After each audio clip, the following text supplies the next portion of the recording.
سے سپارے کے دوسرے پاؤ سے آغاز ہوا اور اس پہلے رکوع میں دو قسم کے لوگوں کا تذکرہ ہے۔ ایک تو وہ لوگ ہیں جو اپنے اموال اللہ کے راستے میں رات دن پوشیدہ اور علانیہ خرچ کرتے ہیں، تو ان کے لیے اس کا اجر ہے۔ کل قیامت میں ان پر نہ کوئی خوف ہوگا نہ وہ غمگین ہوں گے۔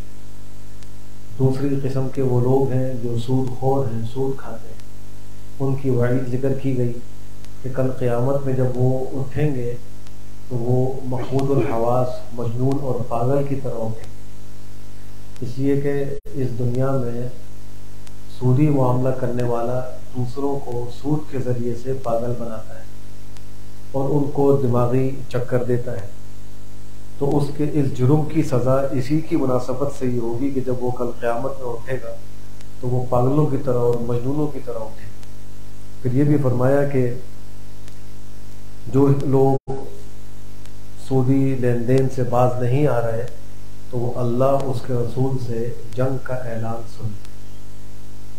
جب اللہ اس کے رسول سے جنگ ہوگی تو سکون کیسے حاصل ہوگا؟ دنیا میں راحت اور چین کیسے انسان کو ملے گی؟ جب تک اللہ راضی نہ ہو انسان کو اس دنیا میں چین و سکون نہیں مل سکتا، اور اللہ کو راضی کرنے کے لیے سودی کاروبار کو چھوڑنا ہوگا، سودی نظام سے علیحدگی اختیار کرنی ہوگی، اور ہر شخص اپنی حدود میں رہ کر اس سود سے بچنے کی کوشش کرے اور اس نظام سے اپنے آپ کو نکالنے کی کوشش کرے۔ اس کے بعد آیت نمبر 281 کے بارے میں لکھا ہے حسرین نے کہ یہ قرآن کریم کی نزول کے اعتبار سے سب سے آخری آیت، سب سے آخر میں جو آیت نازل ہوئی وہ یہی ہے، وَاتَّقُوا يَوْمًا تُرْجَعُونَ فِيهِ إِلَى اللَّهِ ثُمَّ تُوَفَّى كُلُّ نَفْسٍ مَا كَسَبَتْ وَهُمْ لَا يُظْلَمُونَ۔ اور اس کا مفہوم بھی کیا ہے کہ ڈرو اس دن سے جس دن میں تم لوٹائے جاؤ گے اللہ کی طرف، کہ ہر شخص کو اس کے کیا کا پورا پورا بدلہ دیا جائے گا اور ان پر کوئی زیادتی نہیں کی جائے گی۔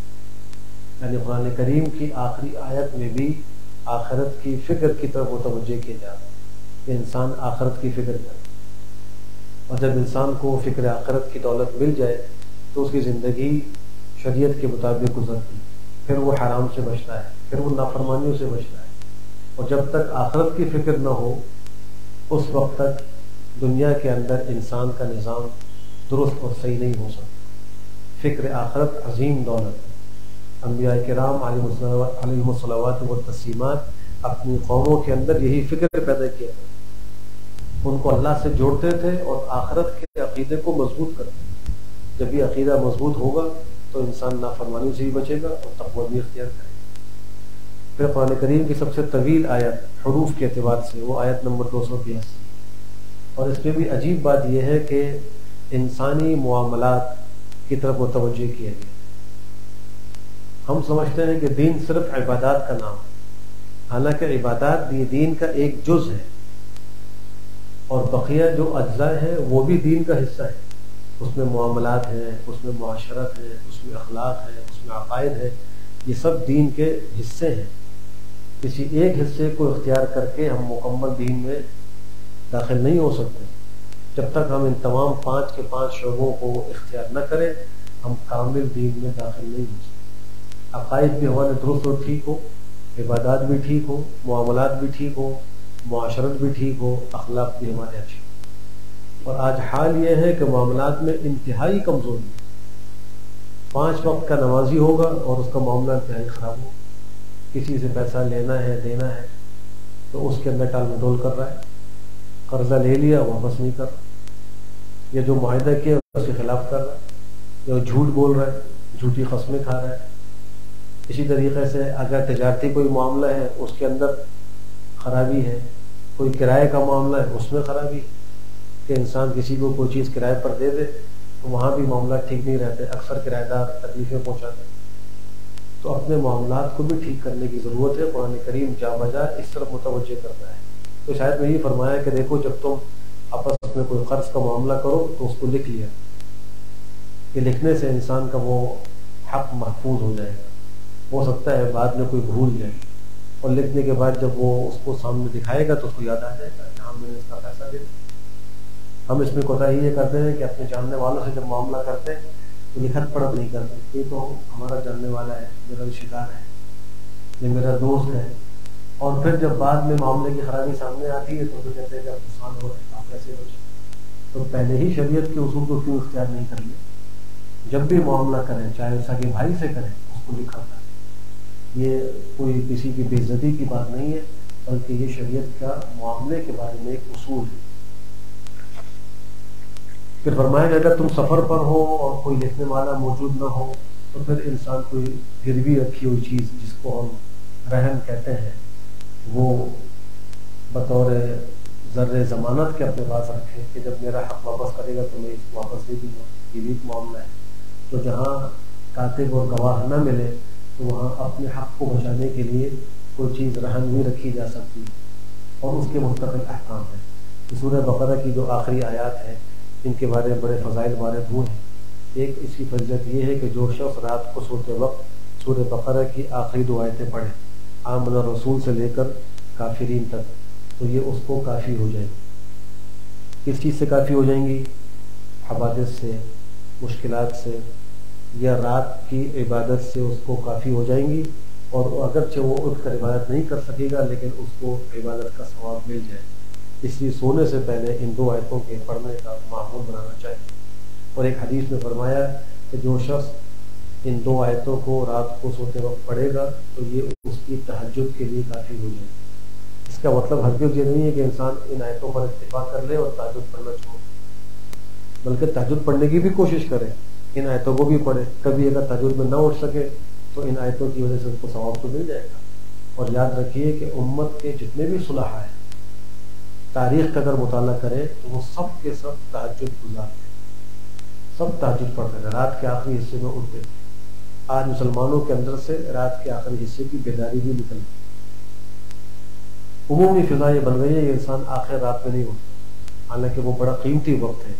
اس ماہ مبارک میں تو انسان نے سحری کے لیے اٹھنا ہی ہے، تو کچھ وقت سے اٹھ جائے اور 4-6 رکعتیں تہجد کی پڑھ لے، اپنی عادت بنا لے، تو بقیہ 11 مہینے میں بھی انشاءاللہ تہجد کی توفیق ہوگی۔ سورہ آل عمران ہے، مدنی سورت ہے، کیونکہ اس میں حضرت عمران اور ان کی آل کا تذکرہ ہے، اس لیے اس کو آل عمران کے نام سے موسوم کیا گیا ہے۔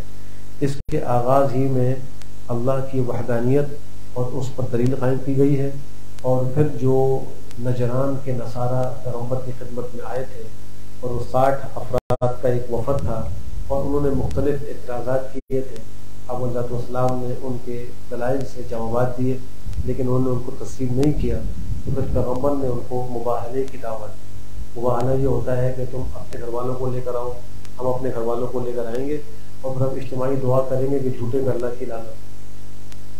تو جب ان لوگوں نے دیکھا کہ یہ مباہلے کی دعوت آ گئی ہے تو ان کا جو ایک بڑا سمجھدار شخص تھا اس نے آپس میں ان کو کہا کہ دیکھو یہ اللہ کا برحق نبی ہے، اس سے مصالحت کرو، مباہلہ نہیں کرنا۔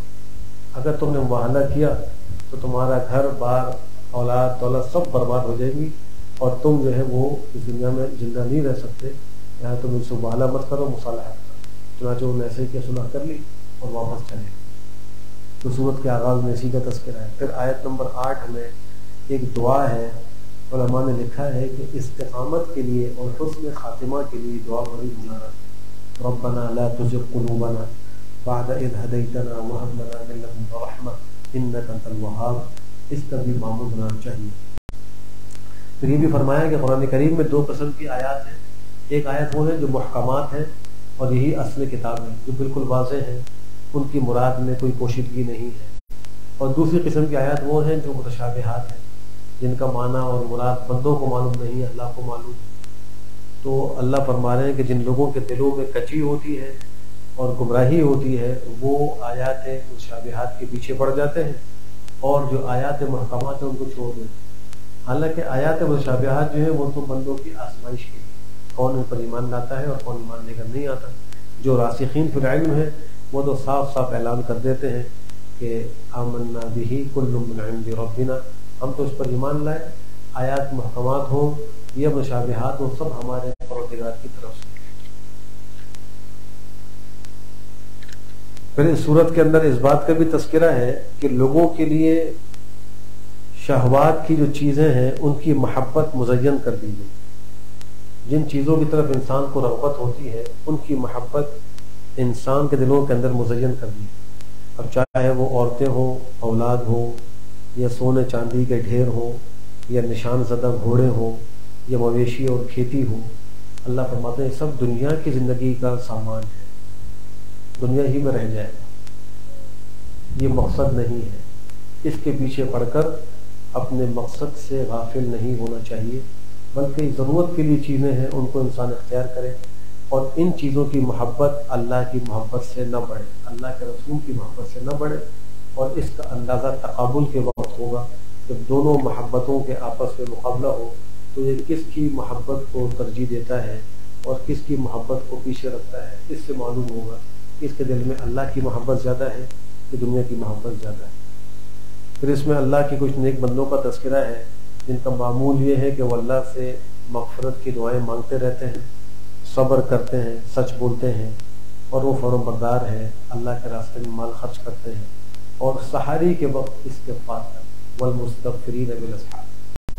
حضرت صدیقہ عائشہ نے ایک دفعہ نبی کریم صلی اللہ علیہ وآلہ وسلم سے یہ بات عرض کی کہ قرآن کریم کہتا ہے کہ لوگ آخر راتوں میں قیام کرتے ہیں اور پھر سحری کے وقت استغفار کرتے ہیں. تو استغفار تو گناہ کے بعد ہوتا ہے، یہ لوگ تو نیکی کر رہے ہیں اور نیک عمل کر رہے ہیں، پھر اس کے بعد استغفار کیسا؟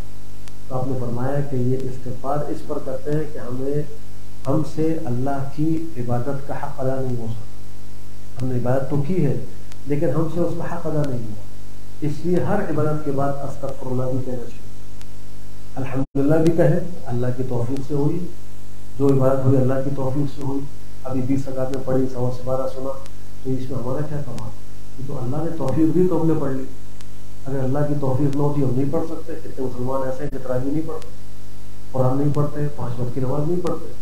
تو جن کو اللہ اپنے گھر بلا رہا ہے تو اللہ ان کو توفیق دے رہا ہے، اور توفیق خداوندی یہ ایک نعمت ہے، اس پر اللہ کا شکر کرنا چاہیے. انسان کسی بھی عمل کو اپنا کمال نہ سمجھے کہ میں نے بڑا تیر مار دیا. اور استغفار اس پر ہے کہ اللہ ہم کمزور ہیں، ہم نے عبادت بڑی کمزور کی، نیند کے جھونکے آتے رہے، دل غافل ہوتا رہا، اور ہم بے توجہی سے نماز میں شریک رہے، یہ ہماری غفلتیں ہیں. اللہ ہم اس میں استغفار کرتے ہیں. تو اللہ کی ذات سے امید ہے کہ اللہ ان عبادات کو قبول فرمائے. اور شیطان کی کمر اس سے ٹوٹتی. جب بندہ نیکی کے بعد اللہ کا شکر کرے اور استغفار کرے تو شیطان کی کمر ٹوٹ جائے. اس سے شیطان انسان کو 2 راستوں سے نقصان پہنچاتا ہے، ایک غرور و تکبر کے راستے سے، ایک مایوسی کے راستے سے. کبھی تو وہ دل میں بڑائی ڈالے گا کہ تم تو بہت بڑے ہو، تم نے تو بڑا روزہ رکھ لیا، بڑی عبادت کر لی، بڑے قرآن کریم ختم کر لی، تو اس گھمنڈ میں مبتلا کرے گا. تکبر کرنے والے کا بھی سر نیچا ہوتا ہے، وہ بھی ذلیل و خوار ہوتا ہے. اور دوسرے کبھی وہ مایوسی پیدا کرے گا، تم کیا، تمہاری عبادت ہے، تم اپنا منہ دیکھو، اپنی عبادت دیکھو، تو وہ مایوس کرے گا. تو مایوسی بھی مومن کا شیوا نہیں ہے، یہ کافروں کا شیوا ہے. اللہ کی رحمت سے سوائے کافروں کے کوئی مایوسی نہیں. تو اللہ کی عبادت پر شکر کیا جائے، مایوس نہ ہوا جائے، اور تکبر سے بچنے کے لیے استغفار بھی کیا جائے کہ ہم سے غلطی ہوئی ہے، ہم توبہ کرتے ہیں. پھر اس بات کا بھی ذکر ہے کہ اللہ کے واحد الہ ہونے کی گواہی خود اللہ نے بھی دی ہے، فرشتوں نے بھی دی ہے، اہل علم نے بھی دی ہے. سب کی گواہی یہی ہے کہ اللہ کے سوا کوئی معبود نہیں. یہ ایک اٹل حقیقت ہے. جتنے انبیاء اس دنیا میں آئے ان سب کی پہلی دعوت یہی تھی کہ وہ توحید کے عقیدے پر بلاتے کہ اللہ کو اکیلا الہ مانو، اس کے ساتھ کسی کو شریک نہ کرو. پھر کفار اور یہود کی کچھ برائیوں کا تذکرہ ہے. کافروں کا حال یہ ذکر ہوا کہ وہ اللہ کی آیتوں کے ساتھ کفر کرتے ہیں، انبیاء کو ناحق قتل کرتے ہیں، اور جو لوگ اچھائی کا حکم دیتے ہیں، عدل کا حکم دیتے ہیں، ان کو بھی قتل کرتے ہیں. ان کے لیے وعید یہ ہے کہ اے نبی ان کو آپ عذاب علیم کی بشارت سنا دیجیے. یہی لوگ ہیں کہ ان کے اعمال سب باطل ہو گئے، دنیا میں بھی اور آخرت میں بھی، اور ان کا کوئی آخرت میں مددگار بھی نہیں ہوگا. پھر اس بات کا بھی تذکرہ ہے کہ اللہ ہی حقیقی مالک ہیں، جس کو چاہتے ہیں حکومت دیتے ہیں، جس سے چاہتے ہیں چھین لیتے ہیں. عزتوں کے مالک بھی اللہ ہیں، جس کو چاہتے ہیں عزت دیتے ہیں، جس کو چاہتے ہیں ذلیل کر دیتے ہیں. خیر اور شر سب اللہ کے قبضے قدرت میں ہے، ہر چیز پر قادر ہے۔ پھر اللہ کے نبی علیہ السلام کو یہ حکم ہوا ہے کہ آپ لوگوں کو یہ کہیں کہ اگر تم اللہ سے محبت کرتے ہو تو میری اتباع کرو۔ اللہ تم سے محبت کرے گا، تمہارے گناہوں کو معاف کرے گا، اللہ بہت غفور و رحیم ہے۔ تو اللہ کی محبت پیغمبر کی اتباع کے بغیر ہو نہیں سکتی۔ اگر اعمال میں اقوال میں پیغمبر کی سنت کا اتباع نہ ہو اور زبان سے اللہ کی محبت کا دعویٰ ہو تو یہ دعویٰ جھوٹا ہے۔ دعویٰ وہ سچا ہوگا کہ جب اقوال و افعال میں، زندگی کے کاموں میں اللہ کے رسول کی سنت کی اتباع کی جائے تو پھر یہ اللہ سے بھی محبت کرنے والا ہے۔ اس کے بدلے میں اس کو کیا ملے گا؟ اللہ اس سے محبت کریں گے، اللہ گناہ معاف کریں گے، اور کیا چاہیے کہ بندہ اللہ کا محبوب بھی بن جائے اور اس کو مغفرت بھی حاصل ہو جائے۔ یہی تو انسان کا مقصد ہے۔ اس بات کا بھی تذکرہ ہے کہ حضرت عمران کی اہلیہ نے ایک منت مانی تھی، اور اس زمانے میں ان کی شریعت میں لڑکے جو ہے وہ بیت المقدس کی خدمت کے لیے بطور منت کے مختص کیے جاتے تھے۔ تو انہوں نے بھی اسی کے مطابق منت مانی کہ اللہ مجھے اگر آپ اولاد دیں گے تو میں بیت المقدس کی خدمت کے لیے اس کو وقف کروں۔ اور ان کو یہ اولاد کا شوق اس وجہ سے ہوا کہ انہوں نے ایک پرندے کو دیکھا کہ وہ اپنے چوزے کو اپنی چونچ سے دانہ کھلا رہا ہے، تو ان کے دل میں بھی اولاد کی محبت آ گئی کہ دیکھو اس کو بھی اپنے بچے کی محبت ہے کہ اس کو کھانا کھلا رہا ہے اپنے منہ سے۔ تو جب اللہ نے ان کے دل میں محبت پیدا کی تو ساتھ ساتھ یہ جذبہ بھی پیدا کر دیا کہ اللہ میں اس بچے کو آپ کے گھر کی خدمت کے لیے وقف بھی کروں گی۔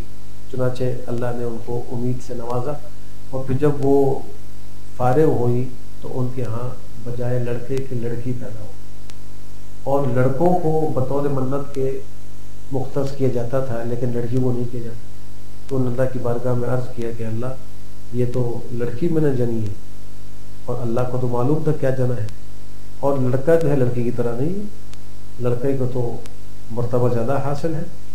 اور پھر کہا کہ میں نے اس کا نام مریم رکھا ہے، اور اللہ میں اس کو اور اس کی ذریت کو آپ کی پناہ میں دیتی ہوں شیطان مردود سے۔ مفسرین نے لکھا ہے کہ حضرت بی بی مریم اور ان کے صاحبزادہ حضرت عیسیٰ علیہ السلام کو اللہ نے پیدائش کے وقت مس سے شیطانی سے محفوظ ہے۔ جب بچہ پیدا ہوتا ہے تو شیطان اس کو مس کرتا ہے، اس کو چوکا مارتا ہے، جس کی وجہ سے بچہ رونے لگتا ہے، لیکن اللہ نے حضرت مریم کو اور ان کے صاحبزادہ حضرت عیسیٰ کو اس سے محفوظ رکھا۔ اور یہ چوکا کا مارا جانا کوئی نبی کی عصمت کے خلاف نہیں۔ اگر کسی اور نبی کو اس مس سے محفوظ نہ کیا گیا ہو تو اس میں کوئی حرج کی بات نہیں، لیکن ایک امتیازی شان ان کو یہ حاصل ہوئی ان کی والدہ کی دعا کی برکت سے۔ اللہ نے ان کی دعا قبول فرمائی، ان کو اچھا جو ہے وہ نشو و نما عطا کیا، اور ان کا کفیل زکریا کو بنایا۔ جب وہ پیدا ہوئی تو وہ لے کر آئی بیت اللہ جو بیت المقدس کے مجاور تھے اس زمانے کے ان کے پاس، اور کہا کہ میری منت کی یہ لڑکی لے لو خدمت کی۔ تو ہر ایک جو ہے وہ اپنی پرورش میں لینے کے لیے حفظ کرنے لگا، اس لیے کہ جو حضرت عمران تھے بیت المقدس کے امام تھے وہ سارے ان کے شاگرد تھے۔ تو انہوں نے کہا کہ ہمارے امام صاحب کی بیٹی ہے لہذا ہم اس کی پرورش کریں۔ حضرت زکریا نے کہا کہ میرا زیادہ حق ہے، اللہ کے نبی ہے، وہ کہتے ہیں میرا حق اس سے زیادہ ہے کہ اس کی خالہ میرے نکاح میں ہے اور خالہ مسلمان کے ہوتی، لیکن بات اس پر آ کر ٹھہری کہ ہم قرآن راضی کریں، اور جن قلموں سے ہم اللہ کا کلام لکھتے ہیں ان کو سمندر میں ڈالیں گے۔ جس کا قلم اوپر ٹھہر جائے گا اور پانی کی مخالف جانب میں سفر شروع کرے گا تو وہ اس بچی کا کفیل ہوگا۔ سب نے اس کو مان لیا اور اپنے وہ قلم جس سے وہ لکھتے تھے اس کو پانی میں ڈالا، اور زکریا کا جو قلم ہے وہ سطح کے اوپر ٹھہر گیا اور مخالف سے جو بہنے لگا، تو پھر وہ حضرت زکریا کی پرورش میں آ گئی۔ انہوں نے ان کے لیے ایک خاص جگہ بنائی، اس میں ان کو ٹھہرایا، جب باہر جاتے ہیں تو تالا لگا کے جاتے ہیں تاکہ کوئی ان کو نقصان پہنچانے کے اندر نہ جا سکے، لیکن جب ان کے پاس آتے تو دیکھتے کہ بے موسم کا پھل موجود ہے، سردی کے موسم میں گرمی کا پھل اور گرمی کے موسم میں سردی کا پھل۔ تو پوچھتے کہ یہ کہاں سے آیا ہے مریم؟ تو وہ کہتی کہ اللہ کے پاس سے آیا ہے، اللہ جس کو چاہتا ہے بغیر حساب کے وہ دیتا ہے۔ تو زکریا کی عمر 100 سال سے زیادہ تھی، ان کی اولاد نہیں تھی۔ ان کو یہ ماجرا دیکھ کر اولاد کی دعا مانگنے کا جذبہ پیدا ہو، ہمت پیدا ہوگی، اور اللہ سے دعا کی اللہ مجھے اپنے پاس سے پاک صاف ستھری اولاد عطا فرما۔ اللہ نے ان کی دعا قبول فرمائی، اور علامت یہ ذکر کی کہ تم 3 دن تک بات نہیں کر سکو گے سوائے اللہ کے ذکر کے، اور گفتگو نہیں کر سکو گے۔ اللہ نے ان کو بیٹا یحییٰ عطا فرمایا۔ حضرت بی مریم کے فضائل کا بھی ذکر ہے، اللہ نے ان کو چنا تھا، ان کو پاک و صاف کیا تھا، اور جہاں بھر کی عورتوں میں ان کو منتخب کیا تھا۔ ان کو حکم تھا کہ پروردگار کی اطاعت بھی کرتی رہے، سجدہ بھی کرتی رہے، رکوع بھی کرتی رہے رکوع کرنے والوں کے ساتھ، یعنی جو جماعت سے نماز پڑھنے والے ہیں ان کے ساتھ شریک ہو کر نماز پڑھا کریں، ان کو یہ حکم تھا۔ آج کل خواتین کے حوالے سے جو جماعت میں آنے کا حکم ہے، تو اگر فتنے کا خوف ہے، جیسے کہ آج کل معاشرہ اور ماحول اتنا اچھا نہیں ہے، تو عورتوں کو نماز گھروں میں پڑھنی چاہیے، جماعت کے لیے مسجد میں نہیں آنا چاہیے۔ اس کو فقہاء نے مکروہ لکھا ہے۔ پیغمبر کے زمانے میں صحابیات آتی تھی، ان کو دین سیکھنے کی ضرورت تھی اور ماحول بھی اچھا تھا، لیکن صدیقہ عائشہ خود فرماتی ہیں پیغمبر کے وفات کے بعد کہ اگر ہمارے زمانے میں اب نبی موجود ہوتے تو عورتوں کو مسجدوں میں آنے سے منع کرتے۔ اس لیے ہمارے یہاں عام طور پر عورتیں مسجدوں میں نماز کے لیے نہیں آتی۔ عورت کے لیے گھر کے اندر نماز پڑھنا یہ باہر نماز پڑھنے سے افضل اور بہتر ہے۔ یعنی اندر والی کوٹری میں اگر نماز پڑھتی ہے تو یہ باہر والے کمرے میں نماز پڑھنے سے بہتر ہے، اور کمرے میں نماز پڑھتی ہے تو یہ صحن میں نماز پڑھنے سے بہتر ہے۔ اس لیے خواتین کو بھی چاہیے کہ وہ گھروں میں نمازوں کا اہتمام کیا کریں۔ حضرت عیسیٰ علیہ السلام کے معجزات کا بھی تذکرہ ہے کہ اللہ نے ان کو بڑے عجیب و غریب قسم کے معجزے عطا فرمائے تھے۔ وہ پرندے کی شکل کی ایک چیز بناتے تھے گارے مٹی سے، اس میں پھونک مارتے تھے، وہ اڑنے لگتا تھا، زندہ ہو جاتا تھا۔ مادرزاد اندھے پر ہاتھ پھیرتے وہ بینا ہو جاتا، کوڑ کے مریض پر ہاتھ پھیرتے وہ ٹھیک ٹھاک ہو جاتا۔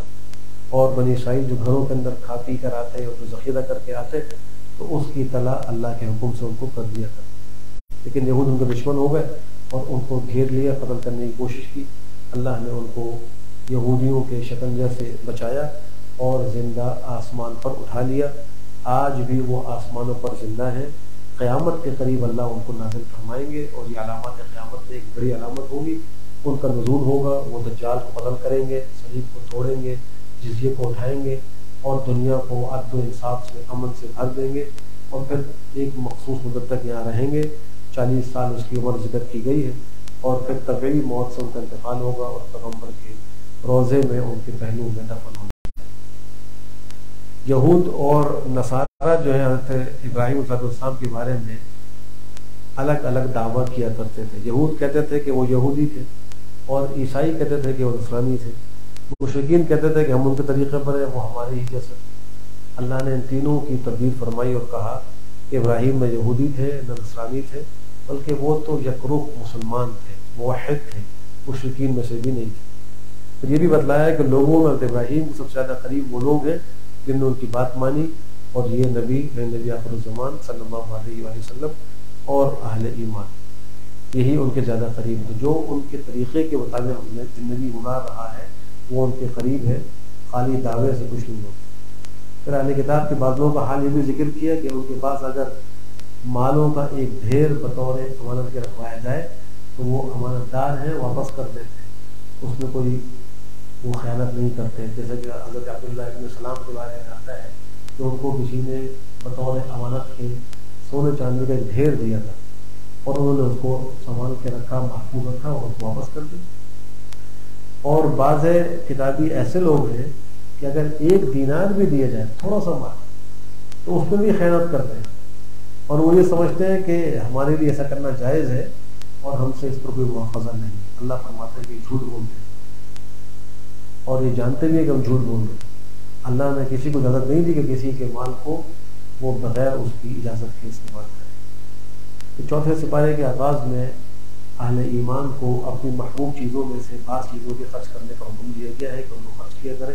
جب تک خرچ نہیں کریں گے تو نیکی کے اعلیٰ مرتبے کو نہیں پہنچ سکتے۔ کل مال کے خرچ کرنے کا مطالبہ نہیں ہے، بلکہ اپنی محبوب چیزوں میں سے کچھ خرچ کریں، جس کو پسند کرتے ہیں اس میں کچھ خرچ کیا کریں، مستحقین کو، مجبوروں کو، اور تنگ دستوں کی مدد کر کے تعاون کیا کریں۔ پھر اہل ایمان کو اس میں حق تقوی اختیار کرنے کا حکم، اللہ سے ڈرو جیسا کہ ڈرنے کا حق ہے۔ ڈرنے کا حق کیا ہے؟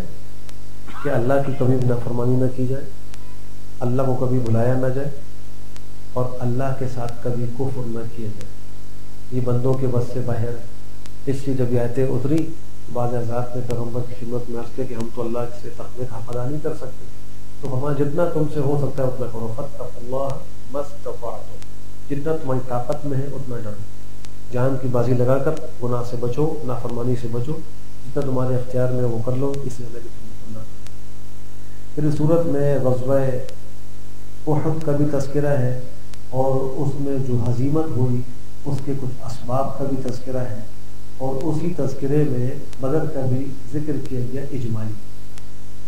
غزوہ بدر میں صحابہ کو فتح مبین حاصل ہوئی تھی، اس لیے کہ اس وقت وہ اطاعت کے، فرمانبرداری کے اعلیٰ مقام پر تھے اور کوئی غلطی ان سے نہیں ہوئی۔ لیکن احد میں ہزیمت ہوئی، نقصان ہوا، 70 صحابہ شہید ہوئے، خود آپ علیہ السلام زخمی ہوئے، بے ہوش ہوئے، اور آپ کا سر مبارک بھی زخمی ہوا، دانت مبارک شہید ہوا، چہرے انور پر بھی زخم لگے، آپ کو خون بہا۔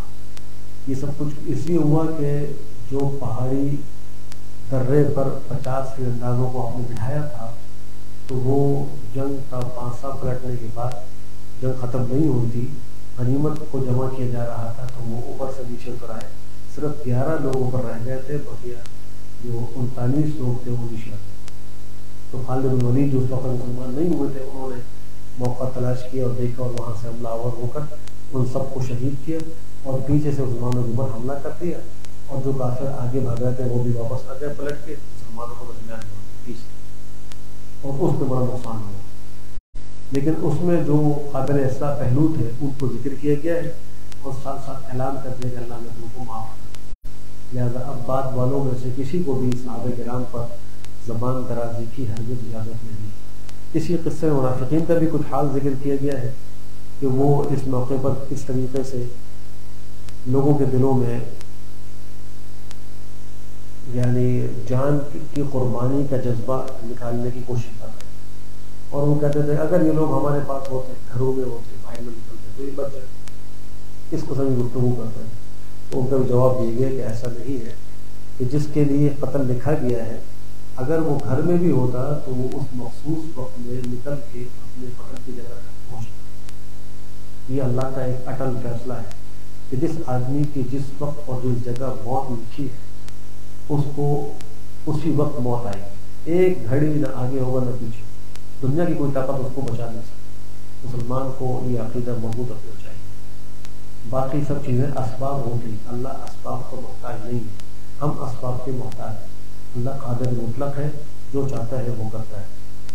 پھر اس میں اس بات کا بھی تذکرہ ہے کہ جب غزوہ احد میں آپ حضرت الاسلام کی شہادت کی خبر پھیل گئی تھی تو اس وقت صحابہ کے اوسان فتح ہو گئے، تو اللہ نے اس پر تنبیہ فرمائی کہ جب تم پیغمبر کی خبر سننے کے بعد پیٹ پھیر کر بھاگ رہے تھے، تم نے خیال نہیں کیا کہ کوئی خدا تو نہیں، وہ تو رسول ہی تو ہے، اگر وہ مر جاتے ہیں یا شہید ہو جاتے تو کیا تو دین چھوڑ کر الٹے پاؤں واپس چلے جاتے؟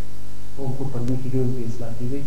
اور یہی آیت وہ آیت ہے کہ حضرت صدیق اکبر نے پیغمبر کی وفات کے وقت اس کو پڑھا تھا، تو صحابہ یہ سمجھے کہ شاید یہ ابھی نازل ہوئی، وما محمد الا رسول قد خلت من قبله الرسل افإن مات او قتل انقلبتم على اعقابكم ومن ينقلب على عقبيه فلن يضر الله شيئا وسيجزي الله الشاكرين۔ کہ محمد تو ایک رسول اور ان سے پہلے بہت سے رسول گزر چکے ہیں کہ اگر وہ مر جاتے، یہ شہید ہو جاتے، تم اپنی الٹے پاؤں تم پلٹ جاتے، جو شخص پلٹے گا اپنی ایڑیوں پر ہرگز اللہ کا کچھ بھی نقصان نہیں کرے، اور شکر کرنے والوں کو اللہ جزا دے۔ اللہ ہم سب کو بہتر الحمدللہ رب العالمین والصلاة والسلام علی خیر خلقہ محمد وعلی آلہ وصحبہ اجمعین۔ اللهم أرنا الحق حقا وارزقنا اتباعه وأرنا الباطل باطلا وارزقنا اجتنابه۔ ربنا آتنا في الدنيا حسنة وفي الآخرة حسنة وقنا عذاب النار۔ اللهم إنك عفو كريم تحب العفو فاعف عنا يا كريم۔ ربنا لا تزغ قلوبنا بعد إذ هديتنا وهب لنا من لدنك رحمة إنك أنت الوهاب۔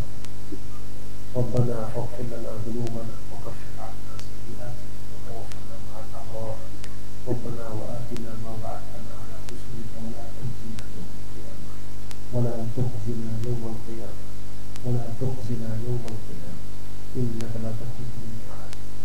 اے اللہ ہمارے صغائر و کبائر اللہ، اللہ ہم سب کو دنیا آخرت کی رسوائیوں سے محفوظ فرما، اللہ ہم سب کو چین سکون عافیت نصیب فرما، اللہ ہمارے بیماروں کو شفا صحت عافیت تندرستی نصیب فرما، اللہ ہمارے مرحومین کی دعائیں مغفرت فرما، ہم سب کو فکر آخرت نصیب فرما، مرنے سے پہلے آخرت کی خوب تیاری کی توفیق نصیب فرما، اللہ ہم سب کو ماہ مبارک کے فضائل نصیب فرما، اس کی رحمتیں برکتیں نصیب فرما، اے اللہ وقت کو ضائع کرنے سے اور غفلت میں گزارنے سے ہم سب کی حفاظت فرما، اے اللہ ہم سب کو اس ماہ مبارک میں خوب عبادات کی توفیق نصیب فرما، اس ماہ مبارک کو ہمارے لیے رحمت مغفرت اور جہنم سے خلاصی کا ذریعہ بنا، اے اللہ ان حاضر کے دلوں میں جو بھی جائز خواہش و مراد ہے اس کو غیب سے پورا فرما، جملہ مشکلات کو حل فرما، مقاصد حسنہ میں کامیاب فرما، ربنا